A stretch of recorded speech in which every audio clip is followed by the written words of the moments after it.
si tu es nouveau, bienvenue sur la chaîne Sandrine de Pharmacist. YouTube t'a sûrement proposé cette vidéo. Comment arrêter le temps?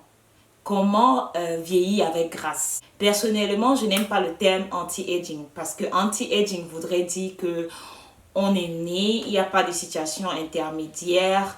Après 20 ans, on ne change pas, on n'évolue pas. Et ne pas évoluer c'est stagner en fait. Et stagner, c'est pas ce qu'on notre budget en ce qui concerne le skincare soit petit, qu'on soit des skincare addicts parce que entre nous on se connaît là. On va prendre le premier point, ce qui concerne nettoyer sa peau. Il y a un mot dans cette vidéo qui va revenir plus d'une fois, la barrière lipidique. La barrière lipidique est là, c'est une sorte de balance, de savoir ce qui entre dans ce qui pénètre les souches de la peau et ce qui en ressort. Par la transpiration et l'évaporisation, on va perdre beaucoup d'eau.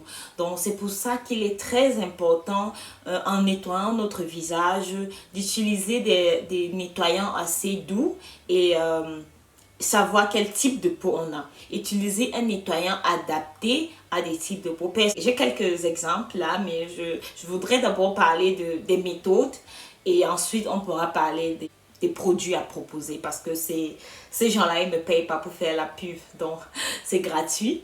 Donc, dans la journée, si on a porté du make-up ou peut-être pas, il y a la méthode du Doppel Cleanse. La méthode du Doppel Cleanse est là pour le démaquillant, est là pour enlever pas seulement le make-up, mais enlever aussi le sébum qui s'est produit toute la journée, le sébum, les débris, la pollution et autres. Et maintenant, on va utiliser un deuxième nettoyant. Je sais que sur le marché, il y a des nettoyants qui font tout ça, des deux en un. Si vous avez un nettoyant qui fait les deux, vous n'avez qu'à l'utiliser 2 fois. La méthode de 60 secondes consiste à masser son visage, pas agresser, hein, on est clair, il ne faut pas agresser sa peau. Nettoyer son visage pendant 60 secondes. Gel nettoyant thermal. C'est un coup de cœur, malheureusement pour moi il est déjà vide. Je pense qu'il est seulement vendu en parapharmacie et précisément la pharmacie Lafayette. La prochaine fois que je vais en France, je prendrai sûrement 10 bouteilles. C'est très doux sur la peau. C'est très rare de trouver un nettoyant qui hydrate la peau. Il est à base d'aloe vera. La liste des ingrédients, il n'a pas plus de 10 ingrédients. Souvent, quand il y a déjà plus de 10 ingrédients, je questionne la formule. Le nettoyant de chez Bioderma est très... il est hydratant. Je l'utilise surtout comme make-up remover. Il est très doux sur la peau et il n'irrite pas la peau, il ne sensibilise pas la barrière lipidique. Je l'utilise comme premier cleanser. Ensuite, j'utilisais, on va prendre, ça sera un passé, j'utilisais le Dermorens et c'était vraiment bien. Cette combo-là est vraiment géniale. Dermorens, je ne l'ai plus et il a fallu s'adapter. Je suis tombée sur celui-là en pharmacie, c'est le CeraVe. CeraVe, c'est une marque drugstore qui vient des États-Unis. Dans CeraVe, il y a céramide. Les céramides sont des lipides qu'on trouve sur la peau. Précisément au niveau dans la barrière lipidique, elle forme la barrière lipidique de la peau. Donc qu'est-ce que CeraVe a fait? Il s'est dit bon, étant donné qu'on ne veut pas créer des détergents qui gâtent la barrière lipidique de la peau, ce serait mieux d'introduire déjà des céramides aussi dermatologiquement testées. Celui-là, c'est le gel moussant. Donc parce que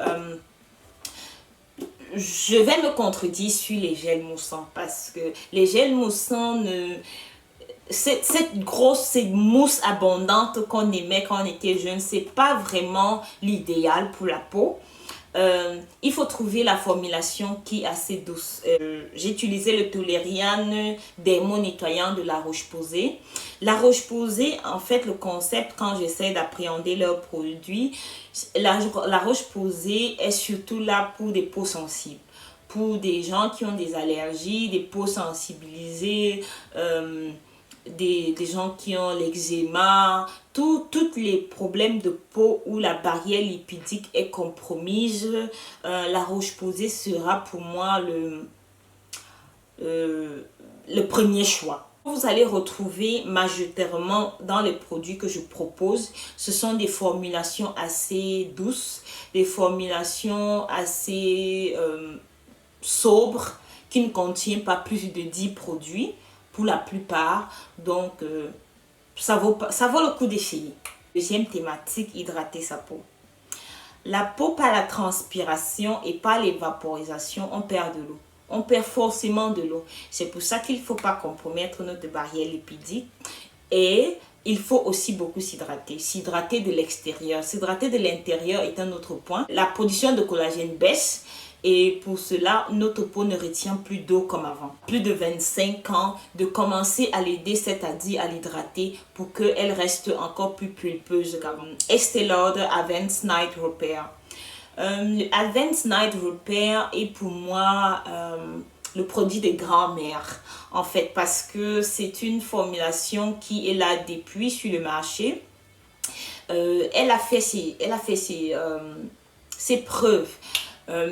Beaucoup de gens vont remettre Estée Lauder Advanced Night Repair en question, moi y compris parfois, parce que science derrière skincare, entretien de la peau s'améliore, et je trouve que Estée Lauder avec son Advanced Night Repair est un peu resté en retrait. Et le meilleur hydratant en ce qui concerne les sérums pour moi, parce que sur la peau on a une certaine comment on dit ça, on a des bactéries sur la peau, des bactéries qui sont là pour réguler le pH de la peau.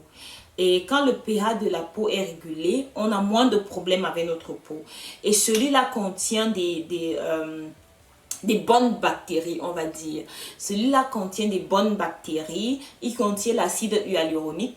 C'est un humidifiant qui absorbe des molécules d'eau dans l'air, dans l'atmosphère, et va venir hydrater notre peau si on a utilisé un sérum à base d'acide hyaluronique. Ce qui est un peu difficile avec l'acide hyaluronique, ça aussi tout le monde devrait savoir, c'est le climat dans lequel on vit. Parce que si on vit dans un milieu très sec où l'air n'est pas humide, l'acide hyaluronique aura tendance à retirer les molécules d'eau dans notre peau. Donc là-dessus, il faut savoir, c'est pour cela que je préfère celui-là, parce que il n'y a pas que l'acide hyaluronique, il y a aussi d'autres ingrédients qui permettent d'une certaine manière à garder la barrière lipidique intacte. C'est pour ça aussi qu'il reste pour moi le must-have. 15 minutes me fait 1 an et il est un peu cher, mais si on va regarder pour 1 an d'hydratation, ça n'a pas de prix. Pour moi, ça ne vaudrait pas la peine de m'acheter un sérum de 25 € qu'il faudrait que j'achète chaque mois. Si on fait les maths, il revient plus moins cher. Une alternative. Pourquoi j'ai dit une alternative? Parce que ça va dépendre. Ça, c'est le sérum de Clarins. Clarins est aussi... Clarins est une marque de, je vais dire, de grand-mère. Mais Castellane-Etienne, c'est un sérum qui a déjà fait ses preuves. Il a été, je crois, là 2 ans reformulé. Mais Castellane-Etienne, je trouve qu'il marche toujours bien. Mon seul souci avec le biphasé de Clarins, c'est la pompe. Franchement, Clarins, non. Il faut que vous revoyez le packaging, parce que ça se fait pas. Ça se fait pas parce que vous appuyez et ça va dans tous les sens. Pour l'utiliser, il faut vraiment aller avec la main, il faut vraiment appuyer sur la main et être attentif. Utiliser, vous allez juste shaker un peu et vous allez utiliser une pompe suffit. Celui-là a tendance à diminuer plus facile. Et il descend très rapidement par rapport au Estée Lauder. La peau elle est repulpée, mais elle a aussi ce glow que l'huile en dessus vous donne. Donc, je le conseille vivement. Je sais déjà que quelque chose marche. C'est vrai, j'ai tendance à tester souvent les produits. Ouais, parce que je suis comme ça. Une petite nuance. Hydrater sa peau de l'extérieur sera de préférence avec des sérums. C'est très difficile d'hydrater sa peau avec les crèmes. Les crèmes ne pénètrent même pas les peaux mortes. Les crèmes restent au-dessus de notre peau et nous empêche de perdre de l'eau. Donc les sérums les sérums sont légers et la plupart des temps, les molécules sont faites de telle sorte que pour certaines, pas pour toutes, elles peuvent passer les premières couches mortes de la peau. C'est pour ça que pour bien hydrater sa peau, c'est mieux investir sur un sérum et prendre une crème qui est moins coûteuse. Parce que la crème, qu'est-ce qu'elle fait? Elle ne reste qu'au-dessus de la peau. Elle ne va pas pénétrer la peau. Deuxième point est comment speeder la régénération de la peau. Pour speeder la régénération de la peau, il y a plusieurs produits là dehors, plusieurs ingrédients, mais tous sous l'ingrédient mère. Tous sont des dérivés de la vitamine A. La vitamine A, comme certaines qui ont souffert de l'acné, connaissent le Roaccutane, des comprimés qu'on prend à base de la vitamine A qui vont agir sur notre peau à partir de l'intérieur. J'ai été tentée sincèrement de prendre la vitamine A en comprimé parce que je n'en pouvais plus, ma peau était dégueulasse. Bon, c'est ce que les autres disaient, hein. Je ne sais pas pourquoi, mais j'ai été tentée de prendre la vitamine A. Mais à cause des effets secondaires et parce que je savais exactement ce que ça devait faire à mon corps, j'ai dit non. C'est blablaté. Ça, c'est Differine. Elle est à base d'adapalène. Adapalène est une molécule modifiée à la base, c'est une dérivée de la vitamine A qui a été modifiée pour agir surtout sur l'acné. Mais qu'à cela ne tienne, elle ne reste qu'un dérivé de l'acide de la vitamine A. Ça veut dire qu'elle va speeder la régénération. J'ai un problème avec ce mot, c'est difficile. Le mécanisme est simple. La peau se régénère plus rapidement.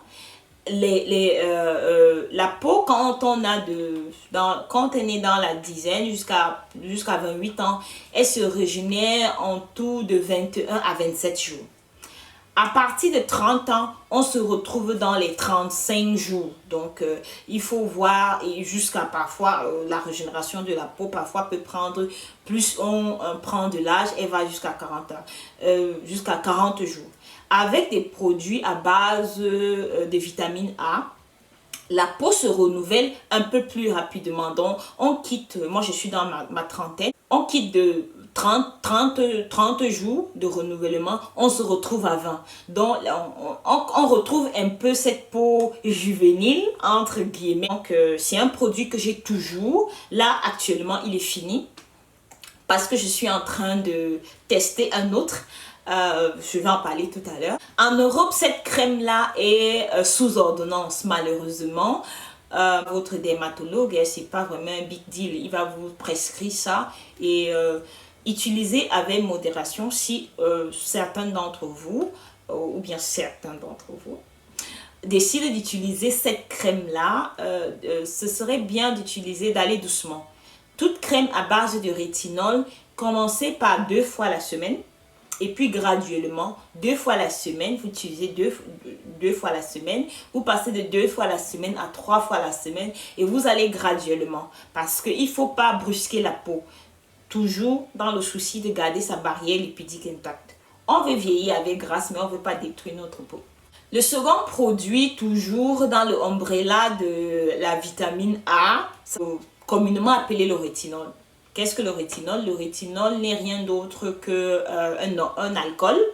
Un alcool qui va être converti 2 fois pour être un acide et être absorbé par la peau. Ça, c'est juste un simple rétinol de SkinCeuticals. C'est une marque assez scientifique qui... la formulation, la plupart des temps, j'aime leur formulation. Très simple, mais c'est aussi effectif. Je ne peux pas encore vraiment me prononcer en ce qui concerne ce rétinol parce que je suis juste en train de commencer à l'utiliser. S'il y a quelqu'un d'entre vous qui a déjà utilisé le rétinol de SkinCeuticals, c'est le moment de donner des feedbacks dans les commentaires. Ça sera tout pour l'instant dans tout ce qui concerne les rétinols, les dérivés de la vitamine A. On fera une propre vidéo une autre fois en ce qui concerne la vitamine A.